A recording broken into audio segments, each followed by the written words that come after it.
That fresh morning. That fresh morning. Vous êtes sur les 104.5 Urban FM, la station urbaine, et vous écoutez Luda Fresh Morning. Nous sommes avec Jean-Paul. Jean-Paul, bonjour. Bonjour la fraîche. Comment tu vas ce matin? Ça va, ça va. Toi, tu as particulièrement aimé Method Man? Oui, c'est quand même quelqu'un des années 90. C'est un de nos rappeurs préférés dans les années 90. Avec DMX à l'époque. Moi, il n'était pas dans le même groupe, mais c'est la même génération. Ouais. C'est la génération, le Method Man, c'est la génération qui a succédé au Notorious B.I.G. et au Tupac. Voilà. Juste avant les P. Diddy et les autres. Voilà. D'accord. On retourne combien d'années en arrière aujourd'hui? On va pas loin, on va 67 ans en arrière. On va le 5 mars 1953, puisque nous sommes le 5 mars aujourd'hui. C'est le jour de la mort de Joseph Yanovitch Staline. Staline. Voilà, Joseph Staline. Alors, ce qui est intéressant... Il est mort en 53? Il est mort en 53, oui. Il est né à la fin du 19e siècle. Donc, en 53, il avait quand même un âge assez avancé. Mais ce qui est intéressant dans la mort de Staline, c'est un peu les circonstances dans lesquelles celui que l'on surnommait Vodj, en russe, qui veut dire le chef, le guide, et qui avait aussi pour autre patronyme le petit père des peuples. C'est comme ça qu'on le Parti communiste le surnommait. Ce qui est intéressant, c'est que on sait déjà aujourd'hui, grâce aux rapports médicaux et à un certain nombre de témoignages qui ne pouvaient pas être faits à l'époque, qui n'avaient pas été rendus publics à l'époque, mais aujourd'hui on sait que Joseph Staline est décédé d'un AVC, mais ce qui est d'autant plus troublant, c'est que c'est les circonstances, c'est-à-dire dans la prise en charge médicale. Il faut savoir que selon les témoignages, Joseph Staline, on constate que évidemment, son état de santé n'est pas du tout normal dès le 2 mars. Il avait pour habitude que durant cette période de mars-là, le week-end, il partait de Moscou et il allait justement occuper une de ses dachas, donc une de ses villas officielles dans la banlieue nord de Moscou. Et là-bas, les gardes qui assuraient sa sécurité avaient des instructions fermes. Quand le camarade Staline rentrait le soir dans sa chambre, on n'y avait pas accès avant que lui-même n'en donne l'autorisation le matin. Donc, dès le 2 mars dans la matinée, en général, quand il se réveille, il fait sa toilette et ensuite il appelle les gardes pour qu'eux, ils demandent aux domestiques de lui apporter son repas du matin. Et donc, les gardes constatent que dès le 2 mars en matinée, il n'y a aucun appel du camarade Staline. On arrive jusqu'à midi, celui-ci n'a pas appelé, et donc ils commencent à s'inquiéter. Or, ils ont pour instruction de ne pas rentrer sans l'autorisation de Staline lui-même dans cette chambre-là. Par contre, s'ils estiment qu'ils ont un soupçon de quelque chose, eh ben, ils doivent se référer au numéro 2 du régime, qui était Beria, qui était le ministre des Affaires intérieures et qui était le chef de la police politique de Staline.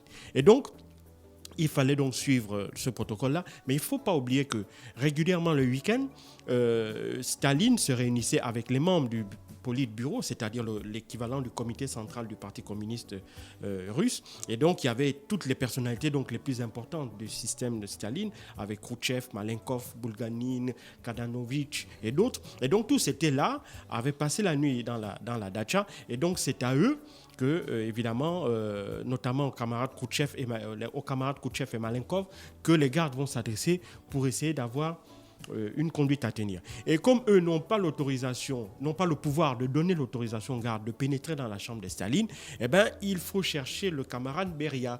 Celui-ci n'était pas là, n'était pas dans la dacha au moment des faits, et donc il se trouvait quelque part dans Moscou. Donc vous imaginez, en 1953, il fallait donc essayer de le contacter, donc appeler tous les services de police et autres. Et donc, dès qu'on a mis la main sur le camarade Beria, on met la main sur lui le 3 mars au matin. Et donc, il arrive, et donc, entre le 2 mars et le 3 mars, il n'a toujours pas reçu le moindre soin, il n'a toujours pas reçu la visite de la moindre personne.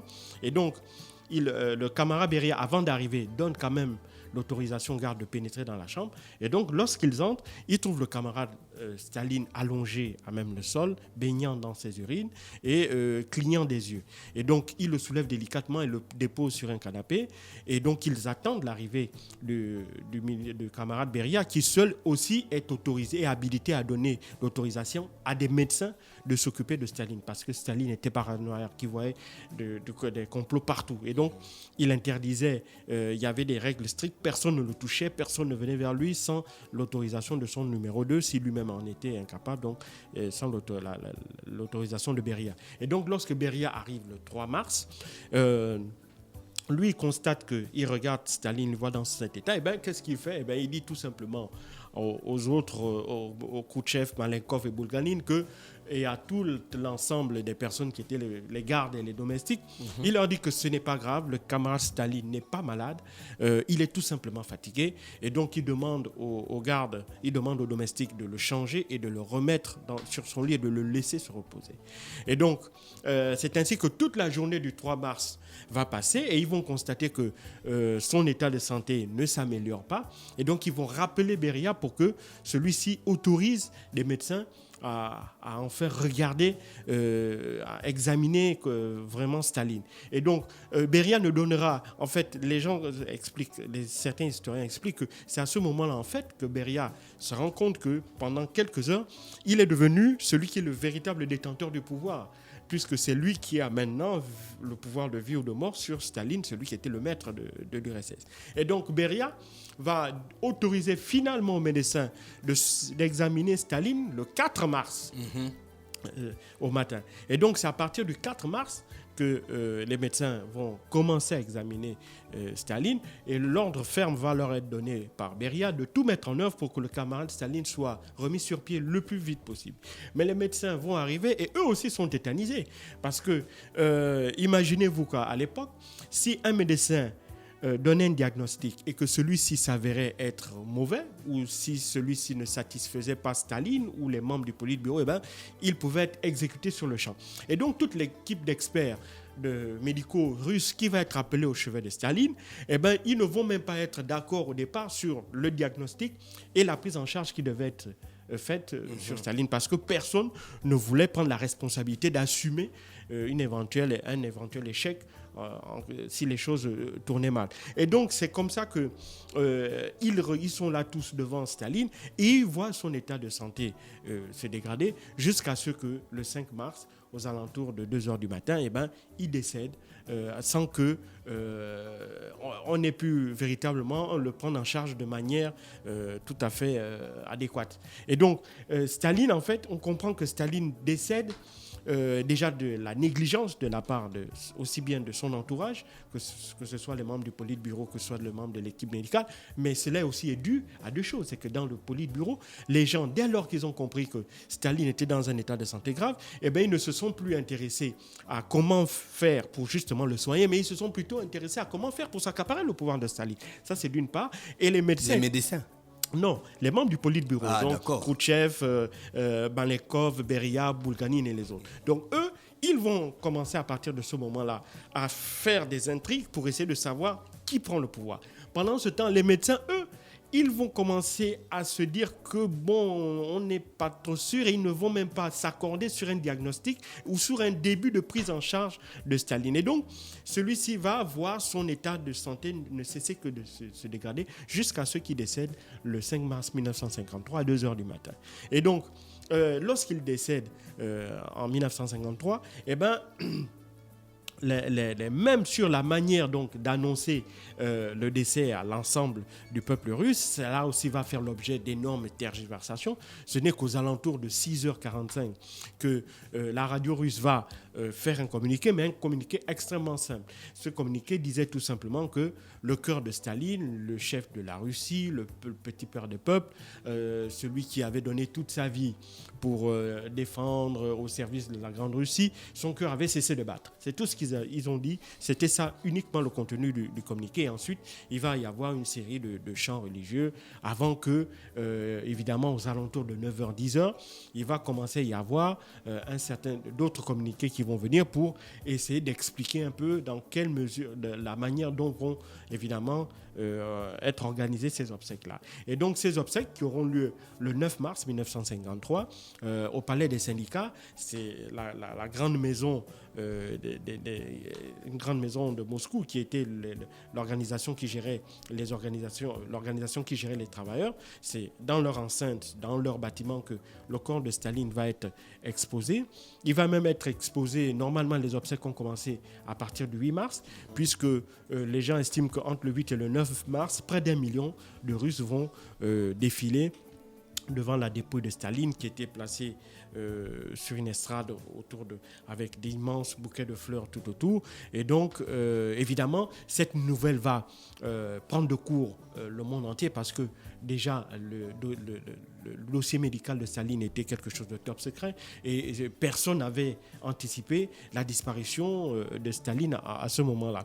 Maintenant, une fois que celui-ci est mort, évidemment, il va y avoir une lutte de pouvoir acharnée à l'intérieur du pouvoir. Entre, d'un côté, on va avoir Beria qui était le numéro 2 de Staline, qui était son ministre des Affaires intérieures et de la Sécurité d'État. Lui il va s'auto-proclamer vice-président de la Russie, donc secrétaire général adjoint et président du Conseil des ministres. Et donc à partir de là, il prend le pouvoir et dès le lendemain, le 10 mars 1953, il prend une mesure tout à fait inédite. Il décide d'amnistier toutes les personnes qui avaient été emprisonnées par Staline et dont la durée d'emprisonnement est inférieure à 5 ans. Et donc, à partir du 10 mars, dès le 11 mars, près d'1 million de personnes vont être libérées. Et donc, cette libération-là... près d'1 million de personnes. Près d'1 million de personnes vont être libérées. Et donc, cette libération-là, d'une telle ampleur, va faire une espèce d'effet boule de neige, puisque le peuple qui vivait dans un joug, sous une dictature depuis plusieurs décennies, va voir avec cette libération-là un début de démocratisation du système. Et donc, il va également y avoir un fait totalement inédit, c'est que le 17 juin 1953 de la même année, on va avoir des grèves, notamment dans des usines, des ouvriers allemands en Allemagne de l'Est vont faire des grèves en 1953, ce qui était totalement inédit sous Staline. Et donc, les autres membres du Politburo vont prendre peur face à cette situation-là. Ils vont se dire qu'évidemment, on ne peut pas laisser la situation aller dans cette direction-là.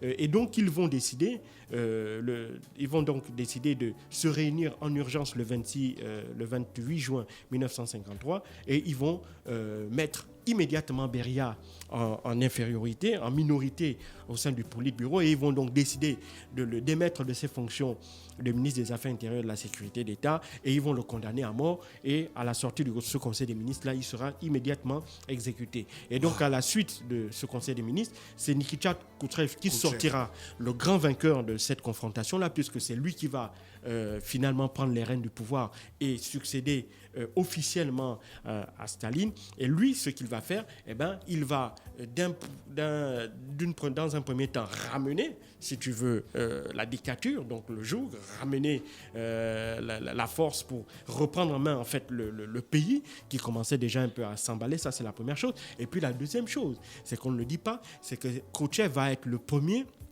à permettre aux membres de la nomenclatura de jouir maintenant des privilèges matériels et autres du régime. Parce qu'il faut savoir que sous Staline, même si vous étiez membre du Politburo, même si vous étiez un des proches collaborateurs de Staline, vous ne gagnez pas grand-chose. Vous vivez comme un Russe normal. Voilà, vous vivez comme un homme normal parce que Staline était particulièrement... Sauf lui, bien sûr. Lui, il était attaché à l'image en partant du principe que le communisme, il n'y a plus de classe et donc tout le monde doit être traité à la même enseigne. Et donc, ceux qui dirigent le pays comme ceux qui sont les ouvriers, les personnes du peuple, doivent vivre dans à peu près les mêmes conditions. Or, Khrouchtchev va mettre fin à cela. Khrouchtchev va commencer à attribuer des privilèges à l'ensemble des membres du Politburo et à l'ensemble, si tu veux, des membres importants, aussi bien du parti que de l'administration russe. Et c'est à partir de ce moment-là que l'on va voir apparaître à l'intérieur du système communiste une espèce de classe de privilégiés. Et c'est ce système-là qui va perdurer jusqu'à la chute du régime dans les années 90. Merci Jean-Paul qui revenait donc sur la mort de Staline. C'était un 5 mars 1953. Voilà. Tout à fait. Vous êtes sur les 104.5 Urban FM, la station urbaine, et vous écoutez Luda Fresh Morning. On se retrouve juste derrière. Stop Fresh Morning.